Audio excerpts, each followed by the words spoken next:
दोस्तों नमस्कार, motivational story channel में आप सभी का स्वागत है। हमारी आज की कहानी एक तितली की कहानी है।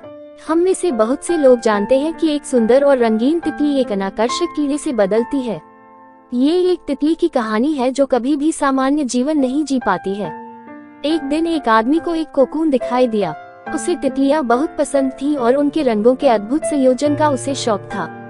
दरअसल वह तितलियों के आसपास काफी समय बिताता था। वह जानता था कि कैसे एक तितली एक बदसूरत कैटरपिलर से एक सुंदर कैटरपिलर में बदलने के लिए संघर्ष करेगी। उसने एक छोटे से छेद वाला कोकून देखा। इसका मतलब था कि तितली दुनिया का आनंद लेने के लिए बाहर निकलने की कोशिश कर रही थी। उसने ये देखने का फैसला किया कि तितली कोकून से कैसे बाहर आएगी। वह कई घंटों तक तितली को खोल तोड़ने के लिए संघर्ष करते हुए देख रहा था। उसने कोकून और तितली के साथ लगभग 10 घंटे से अधिक समय बिताया। तितली छोटे से छेद से बाहर आने के लिए घंटों से बहुत कठिन संघर्ष कर रही थी। दुर्भाग्य से कई घंटों तक लगातार कोशिशों के बाद भी कोई प्रगति नहीं हुई। ऐसा लग रहा था कि तितली ने अपनी पूरी कोशिश कर ली है और वह अब और कोशिश नहीं कर सकती। वह आदमी जिसे तितलियों के प्रति जुनून और प्यार था, उसने तितली की मदद करने का फैसला किया। उसने कैंची ली और तितली के लिए बड़ा छेद बनाने के लिए कोकून को मोड़ दिया और शेष कोकून को हटा दिया। तितली बिना किसी संघर्ष के बाहर आ गई।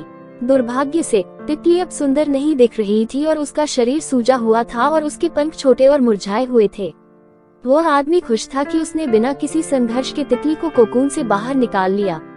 वह तितली को देखता रहा और उसे अपने खूबसूरत पंखों के साथ उड़ते हुए देखने के लिए काफी उत्सुक था। उसने सोचा कि तितली किसी भी समय अपने पंख फैला सकती है, शरीर को सिकोड़ सकती है और पंख शरीर को सहारा दे सकते हैं।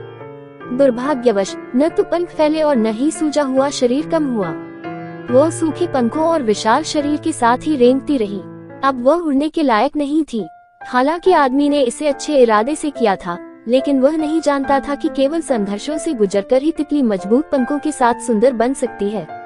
तितली द्वारा अपने कोकून से बाहर आने के निरंतर प्रयास से शरीर में जमा तरल पदार्थ पंखों में परिवर्तित हो जाता है।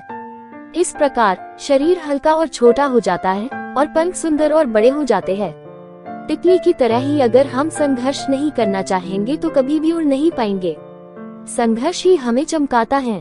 अगर आपको हमारी कहानी पसंद आई हो तो हमारे चैनल को सब्सक्राइब करना ना भूलें। धन्यवाद।